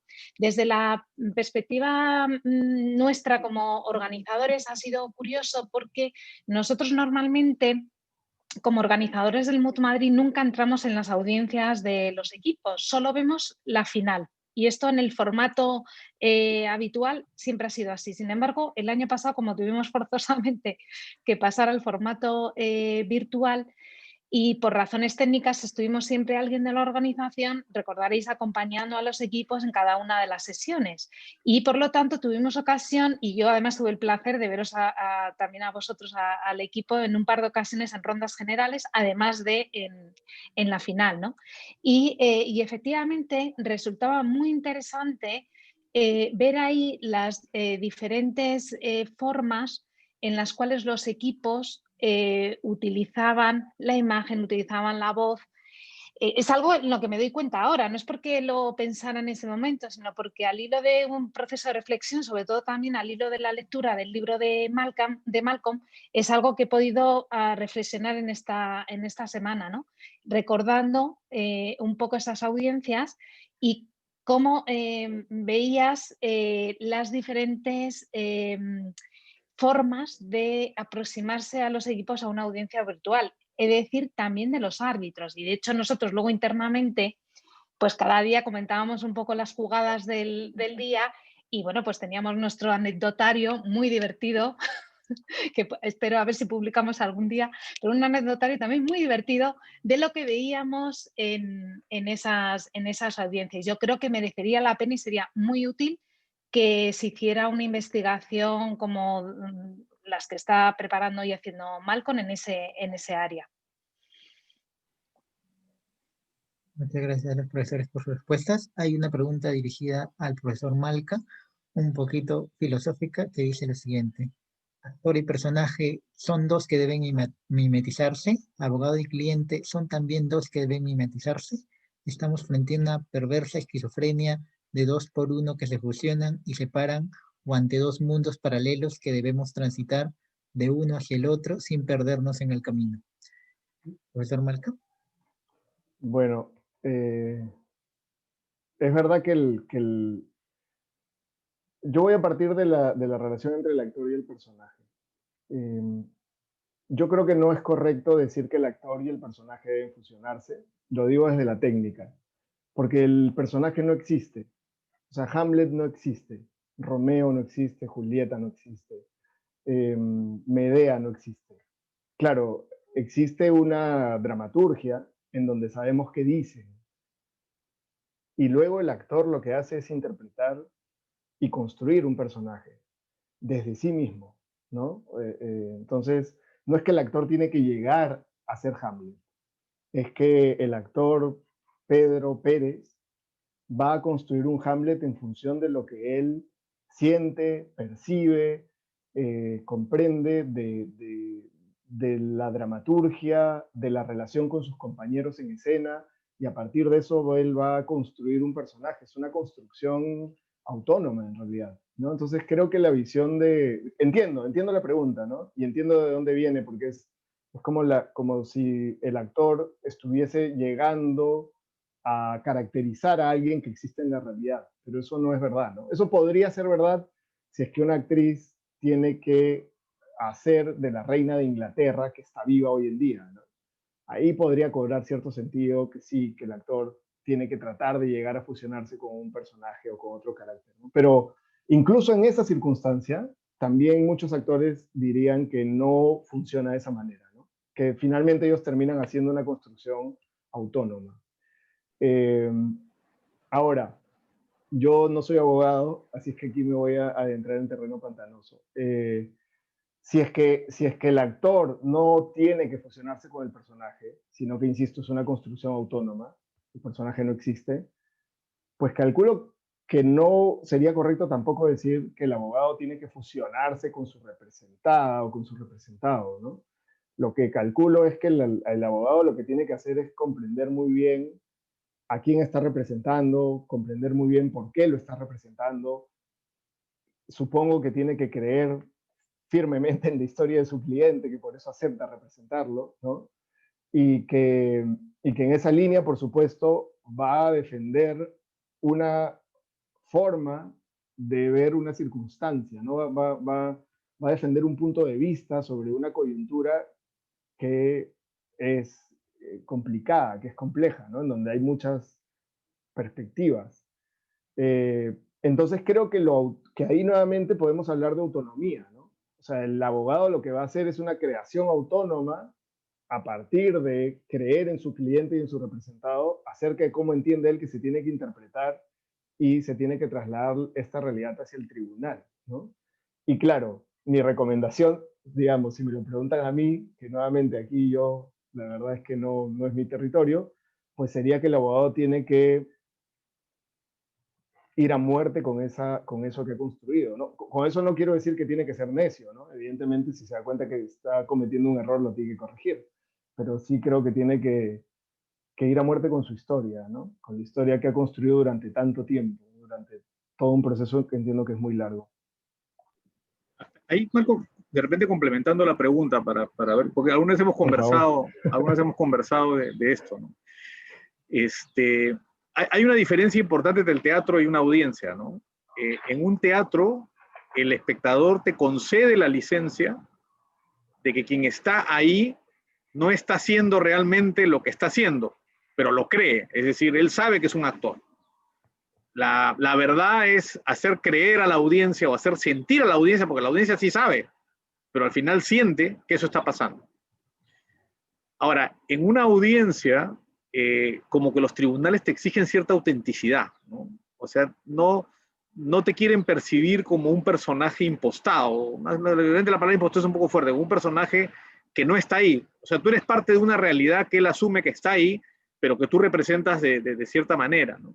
Entonces, ¿no crees que eso hay que tener cuidado? Y ese es uno de los puntos donde quizás el traslado del teatro de los dos, del personaje y el actor, no es tan claro, porque para el tribunal en ese momento tú eres el que está ahí y tú eres el que está representando la posición de tu cliente, pero ellos quieren percibir que efectivamente no solamente que tienes verdad en el sentido teatral, sino que eres verdad, ¿no?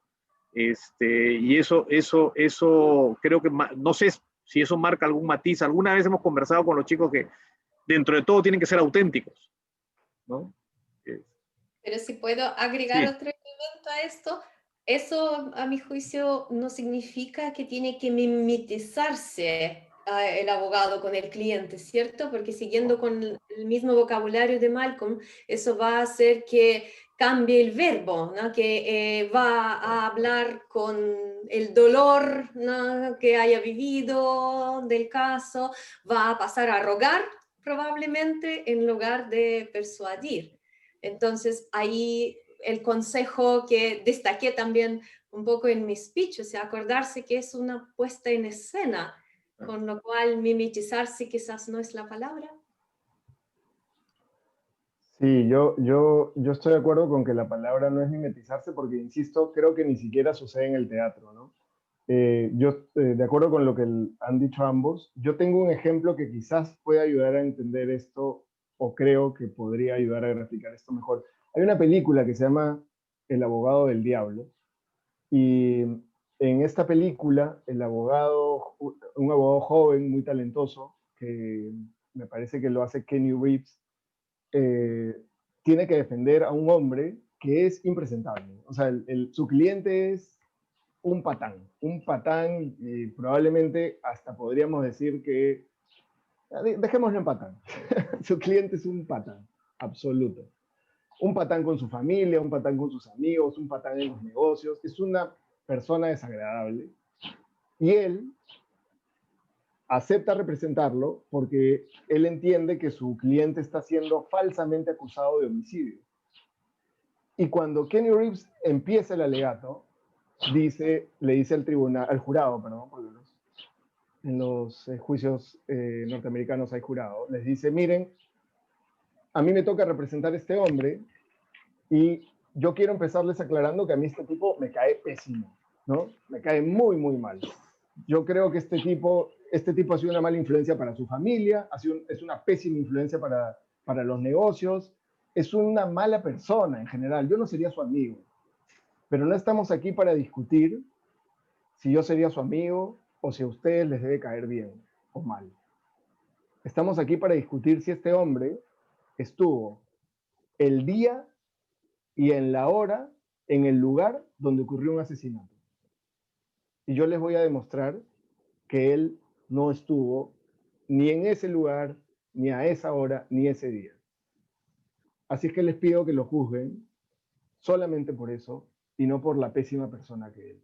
Entonces, claro, acá estamos hablando de un abogado que representa a un cliente porque él confía y entiende que su cliente, por más que es un patán y le cae pésimo, no es un homicida, pues. No es lo mismo ser un patán que ser un homicida, ¿no? No es lo mismo ser un patán que ser un delincuente. Por más que no nos guste oírlo, no es lo mismo. Y él no se mimetiza con el cliente. Él lo representa, con verdad, con autenticidad, como dice Alfredo, sin faltarle a la realidad en principio, ¿no?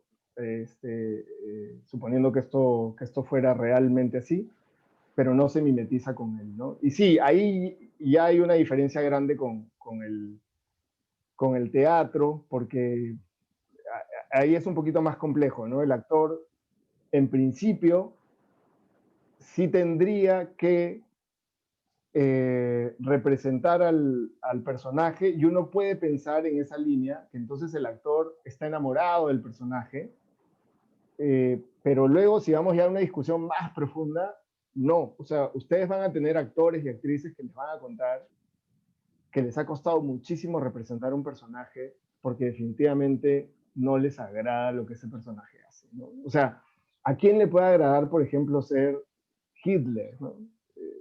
¿A quién le puede agradar ser Pablo Escobar, este famoso narcotraficante?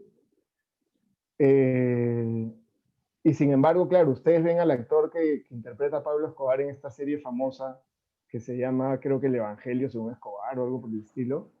Claro, y uno piensa, bueno, este tipo debe amar a Pablo Escobar, ¿no? Porque tiene lados que son deliciosos. O sea, la persona Pablo Escobar, sí, pues es un narcotraficante, es un delincuente, es un asesino, es un terrorista, ¿no? Es terrible, pero también tiene lados muy simpáticos, ¿no? Y claro, esa es la complejidad del ser humano, ¿no? Todas las personas tenemos lados muy, muy agradables y nos gusta aceptarlo o no, todos tenemos lados desagradables. Entonces no es que los actores tampoco se enamoran y se mimetizan con sus personajes, no es exactamente eso, ¿no? Sino que nuevamente los representan. Qué interesante la pregunta porque ya había pensado en esto alguna vez, pero me parecía curioso que el verbo representar esté tanto en la labor del actor como en la del abogado, ¿no? Yo diría, para cerrar un poquito esta pregunta de mi parte, que lo que el abogado y lo que el actor hace son representar personas en el caso del abogado porque es la realidad y personajes en el caso del actor porque es ficción. Pero eso no quiere decir que se mimeticen con ellos ni que se sientan comprometidos ya a nivel personal y humano con ellos. Se sienten comprometidos con la historia que tienen que contar y con esa historia es que tratan de ser auténticos, ¿no? Porque mostrar a Pablo Escobar solo como un maldito monstruo no sería auténtico tampoco, pues, ¿no? Porque tiene muchos lados. Yo ahí meto mi cuchara también. Esta anécdota alguna vez la he conversado con Malcolm, pero es muy gráfica de la situación inversa, que es cuando el abogado transmite una personalidad que el cliente no tiene en perjuicio del cliente. Yo tuve un caso que yo trabajaba en Indecopi, que era el tribunal de competencia, y había un caso de una falsificación de medicamentos en donde se acusaba una pequeña farmacia, muy chiquita, creo que vendía, digamos, $3,000 al mes, ¿no? Y le habían puesto una multa, estábamos en apelación de $100,000 o de $200,000, no me acuerdo, con lo cual lo quebraban al señor. Y el abogado que había tenido durante toda la primera etapa, primera instancia y la primera parte de la segunda instancia era un abogado que todos sus escritos eran el tribunal de Indecopi, la entidad más desprestigiada del país, que no tienen visos de corrupción. Una cosa, su verbo era insultar. O sea, él estaba insultándonos todo el tiempo. Y yo me junto con mis colegas del tribunal y les digo, miren, quiero autorización de que si el señor se pone muy agresivo, suspendo la audiencia, porque no voy a admitir que nos insulte. Y llegamos, y el abogado se para delante de nosotros y nos dice, quiero decirles que mi cliente acaba de cambiar de abogado, yo soy el nuevo abogado. Y les voy a decir una cosa, venimos a pedir perdón. Perdón por lo que ha hecho el abogado anterior. No voy a argumentar sobre el fondo, Mi cliente sí vendió un medicamento falsificado, pero él no lo falsificó, él lo compró a alguien que lo había falsificado. Esa es la única defensa que tiene. Merece una multa, pero no merece la multa que le han puesto porque él no ha sido el falsificador.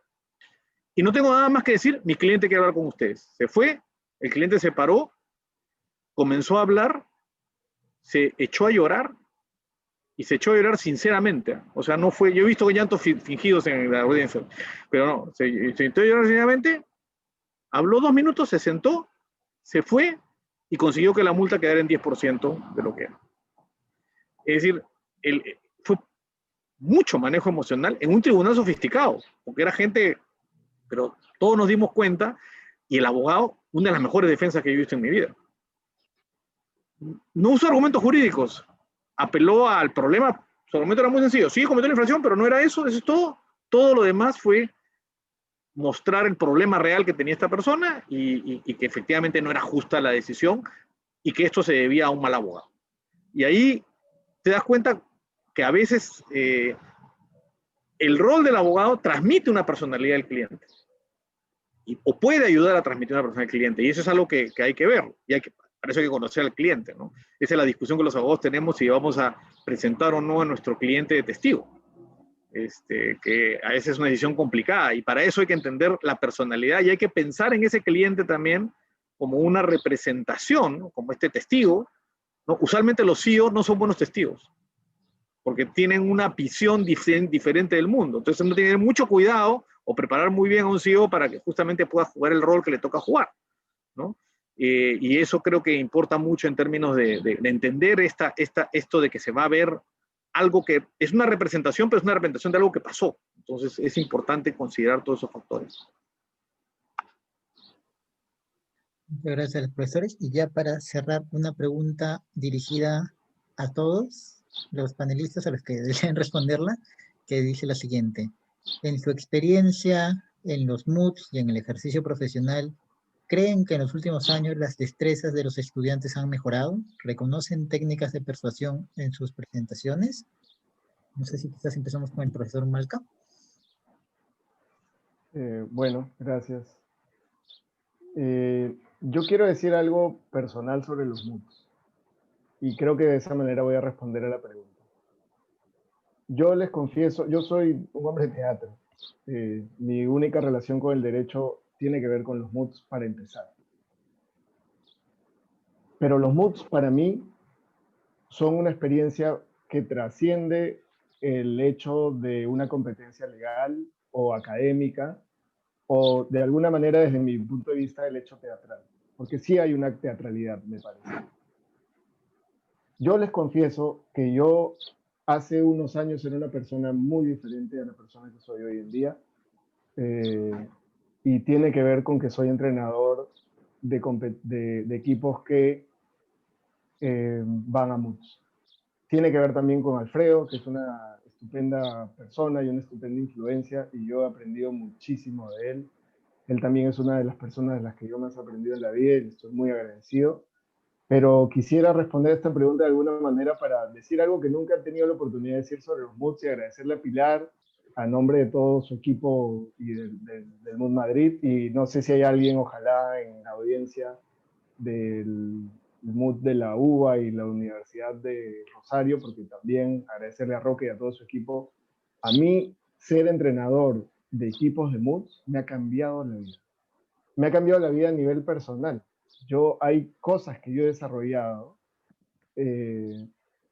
rasgos que probablemente ya estaban ahí, pero que estoy seguro que ahora son parte de mi forma de comportarme, de mi forma de conducirme.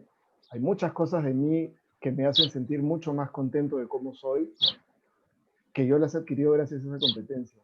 Así es que cuando los profesores le decimos a nuestros alumnos que no dejamos de aprender y que al competir aprendemos tanto o más que ellos, no es mentira, es de verdad. Y yo creo que sí, creo que las competencias son un gran espacio para el desarrollo personal. Y eso creo que abarca todo lo demás. Profesor, no sé si alguno otro de los panelistas desea responder la pregunta. Bueno, además de concordar desde luego con todo lo que ha dicho Malcolm, que creo que responde muy fielmente a lo que es la realidad, ¿no?, de la labor de un entrenador, y también el proceso que el propio entrenador tiene a la hora de hacer estas labores con los equipos. Respondiendo también un poco a la pregunta que se ha hecho, yo creo que los alumnos realmente, cuando tú los coges en el primer momento, son diamantes en bruto, que hay que ir puliendo a lo largo de toda la competición para sacar provecho de ellos mismos, para sacar lo mejor de esas personas en su desarrollo personal y profesional, ¿no? No, yo lo que diría es que existe y se ha ido produciendo a lo largo de los años un mayor interés de los estudiantes por desarrollar ciertas habilidades que antes no pasaban desapercibidas, que no eran importantes, que no se percibían como algo que podía ayudarte en tu devenir profesional o en tu futuro, como las técnicas de persuasión que se describen, por ejemplo, en el libro de Malcolm, ¿no? Y yo creo que lo que sí que hay es eso, un interés cada vez mayor por habilidades, por técnicas que se salen de lo jurídico, pero que te ayudan inmensamente en tu desarrollo personal y profesional para el futuro, ¿no? Y desde esta perspectiva, los MOOCs te aportan toda una serie de destrezas, de habilidades, de técnicas que yo creo son muy útiles, aunque no te dediques el día de mañana al arbitraje. Te valen para muchísimas facetas de tu vida profesional. Por eso, por ejemplo, todo lo que describe Malcolm en su libro, a mí personalmente como profesora estoy segura que empezaré a interiorizar muchas de estas ideas para luego poder dar, si es posible, una mejor oratoria, una mejor exposición, una mejor persuasión de cara a mis lecciones, simplemente a mis alumnos. Por supuesto, ya de cara a los MOOCs, ni qué decir tiene, ¿no? Es valiosísimo el trabajo, ¿no? Y con eso, pues, sería un poco mi reflexión en relación con la pregunta. Gracias. Gracias, profesora. De mi lado, bueno, coincido con lo que se ha dicho. Me fui un ratito porque se me cortó, pero creo que entiendo perfectamente lo que dicen, porque creo que sabemos, todos pensamos muy parecido. Yo solo les digo una cosa. Yo hoy tengo más de 30 años de profesor. Ninguna experiencia académica, docente, creo, tiene mejor rendimiento y he visto mejores resultados que la experiencia de que tomamos a Malcolm, porque nosotros comenzamos con un curso y terminamos con el equipo en Mood. El proceso del alumno que uno recibe, el alumno que uno finalmente deliver, es impresionante, pero por abismo y por lejos muy superior a cualquier otra experiencia académica similar. Y yo creo que los alumnos son más conscientes, las universidades son más conscientes, los profesores cada vez son más conscientes de esta necesidad, y yo creo que los alumnos están teniendo la ventaja de recibir algo que nosotros no teníamos. Los MOOCs son relativamente nuevos. La masificación de los MOOCs, además, es relativamente nueva. Lo único, y es lo que hay que meterle un poco de seso a cómo mejorarlo, es una experiencia que requiere un ratio profesor-alumno, es decir, muy poco alumno por profesor. Y eso dificulta su masificación como ejercicio. Es decir, no se puede manejar una clase de este tipo de cosas de más de 20 alumnos si uno quiere ser efectivo. Y un equipo de Mood, uno trabaja con 4 o 6 personas. Entonces, hacer esto como algo masivo, yo creo que hay que pensarlo como algo, porque yo creo que sí es necesario. Creo que sí hay un mejor uso del tiempo que tenemos que ver, pero sí lo creo. Y se lo digo principalmente, no solamente por el tema académico, lo veo por la vida profesional. O sea, yo le soy sincero, yo me cruzo como árbitro y como abogado con muchos abogados que son muy inteligentes, muy capaces, muy estudiosos y no comunican bien. Y no saben todo lo que se pierde cuando no se comunica. El cerebro humano, digamos, con todas sus maravillas, tiene sus cosas, ¿no? O sea, si alguien no me está entreteniendo, uno pierde conexión. Si uno no está entendiendo el argumento, uno pierde conexión. Si el argumento no está organizado, uno pierde conexión. Y cuando pierde conexión, estoy perdiendo oportunidad de persuadir a un tribunal. Entonces, es muy importante que seamos muy conscientes de esto. Leer el libro es un paso importante, porque el libro les va a enseñar muchas cosas, pero se van a dar cuenta que hay muchas más que no saben todavía. y que van a tener que profundizar. Y sí les digo, yo igual que Malcolm, he pasado exactamente por la misma experiencia, ¿no? Yo creo que soy, dentro de lo que se puede ser, algo de mejor abogado gracias a las experiencias de los MUTs y de lo que he aprendido acá, y algo de mejor persona. Yo creo que los MUTs te mejoran, y lo vemos con los chicos. Nosotros hemos visto experiencias, las más impresionantes no es que hablen más bonito, es que terminan siendo mejores personas de las que eran cuando entraron. No eran malas, pero son mejores. Y eso uno lo ve, y eso, como bien decía Malcolm, sirve no solo para el derecho, sino para toda la vida. Manuel, yo agregar solamente a lo dicho, que comparto plenamente todo lo anterior, y yo estoy recién en mi segundo año como entrenadora de un equipo para MUT Madrid, pero he estado como árbitro desde los inicios de las competencias. Entonces lo que noto es realmente que hay un bagaje acumulado. Cada año los alumnos parten desde un piso más alto, ¿no? La barra. Anteriormente partíamos con buena fe, mala fe, y discutiendo largamente conceptos como competence. Ahora todo eso se da por sentado. Ahora ya no hay que explicarles a los alumnos que no pongas una cara tan fea si el tribunal te hizo una pregunta. Es algo que ya lo tienen como súper incorporado en el ADN. Y por ejemplo, esa labor que han hecho ustedes, Alfredo y Malcolm, de divulgar todas esas técnicas, yo creo que va a ser un salto cuantitativo y cualitativo otra vez más. Vamos a partir todos, los alumnos y todos nosotros, desde un piso ubicado más arriba. Muchas gracias a los profesores por su respuesta, y ya para finalizar el evento, agradecemos mucho por los profesores que nos han acompañado en calidad de panelistas el día de hoy, y agradecer especialmente al profesor Malcolm Malca del Estudio Bullard por permitir a nuestro sello presentar esta valiosa y necesaria obra. También agradecemos a los asistentes que nos han acompañado por Zoom y por las redes. Los invitamos a adquirir el libro, que se encuentra en formato físico y digital, y también los invitamos a seguir las actividades restantes de Expo Palestra, para lo cual pueden ver nuestra agenda en redes sociales. Aprovecho para desearles un poco de manera anticipada unas felices fiestas a todos, y sin más, buenas tardes. Hasta luego. Gracias. Hasta luego. Gracias a todos. Felicidades. Gracias. Felicidades. Gracias. Gracias. Gracias. Por todo, Marco. Pronto. Gracias igual, Pedro. Chao. Chao. Chao. Chao, gracias.